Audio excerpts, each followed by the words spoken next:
Assalamualaikum, my YouTube family. I hope you all are fine and doing well. Before watching my video, kindly subscribe my channel and give a big thumb up to my video. So students, अगर हम लोग अपने पिछले topic की बात करें तो हम लोगों ने चैप्टर नंबर 1 स्टार्ट किया हुआ है, that is the introduction to biology.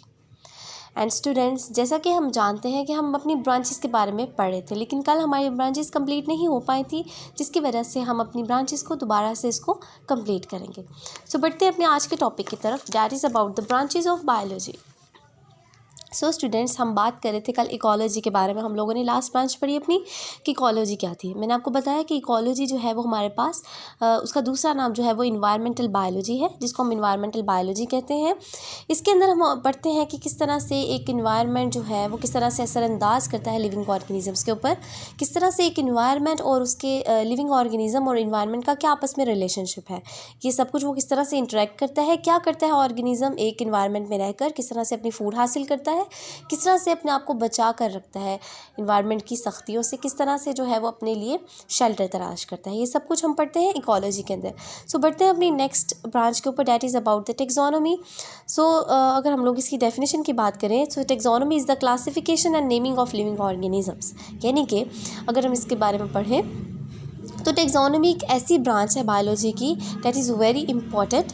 और उसके अलावा जो हमारे पास टेक्सोनोमी के बारे में जो है वो पढ़ना टेक्सोनोमिस्ट कहलाते हैं.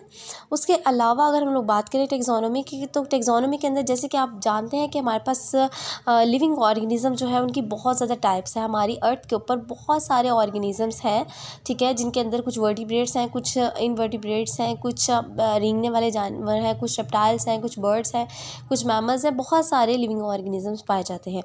अब उन सबको स्टडी करना एकदम से वो हमारे लिए बहुत मुश्किल होता है, जिसकी वजह से हम लोग क्या करते हैं, उनको उनकी नेमिंग कर लेते हैं, उनकी क्लासीफाई कर देते हैं, उनको डिवाइड कर देते हैं मुख्तलिफ़ किस्म के ग्रुप्स के अंदर, मुख्तलिफ़ किस्म के सब ग्रुप्स के अंदर.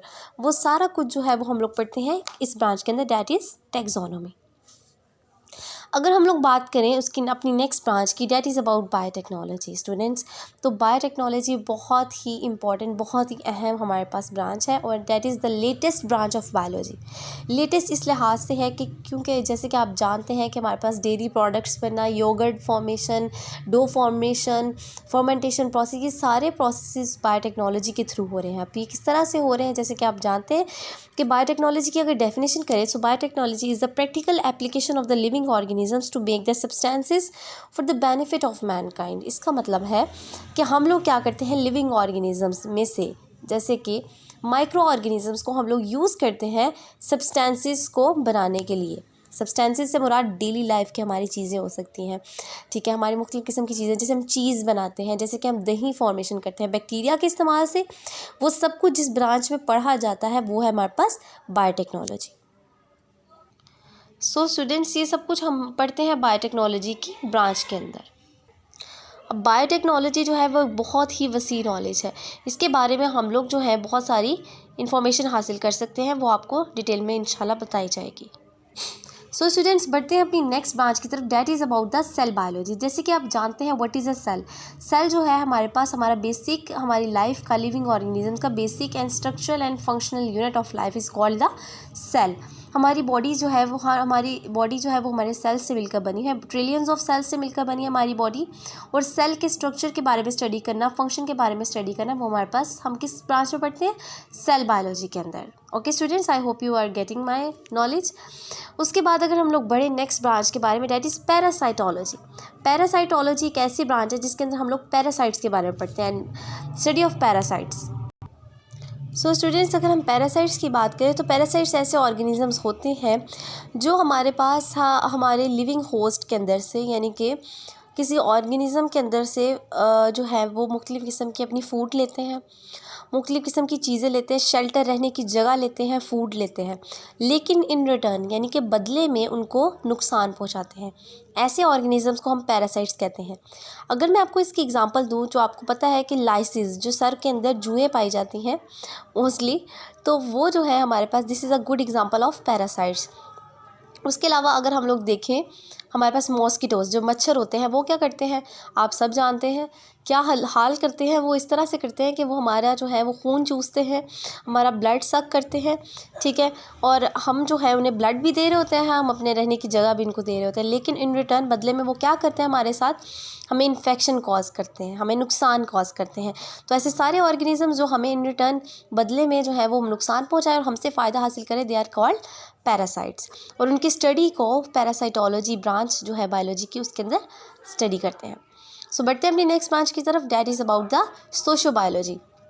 सोशियो वर्ड निकला है सोशल। सोशियोबायोलॉजी से मुराद ऐसी ब्रांच है बायोलॉजी की जिसके अंदर हम लोग एनिमल्स का सोशल बिहेवियर डिस्कस करते हैं।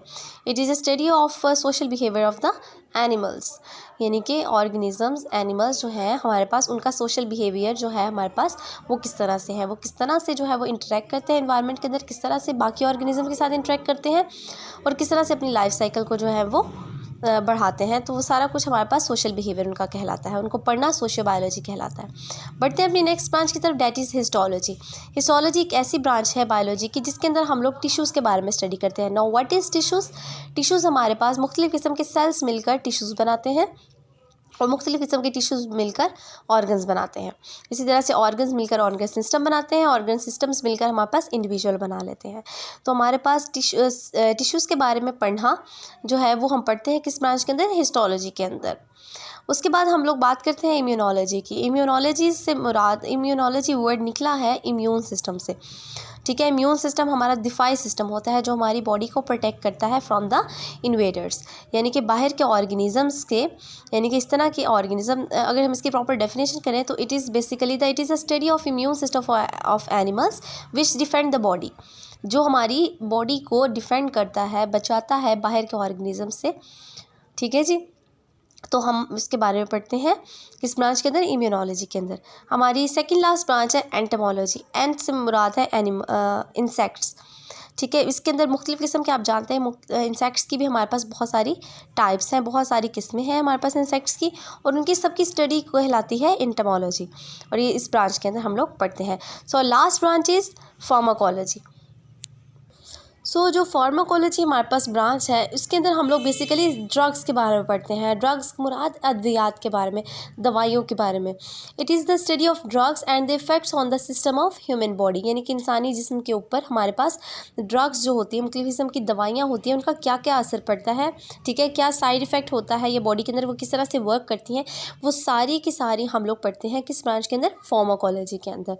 सो student, that was our today's topic. I hope you get it. अगर कोई भी आपको मसला हो, you can share, you can ask me in the comment section. So till then, take care. अल्लाह हाफिज़। मिलते हैं अपने नेक्स्ट टॉपिक के साथ।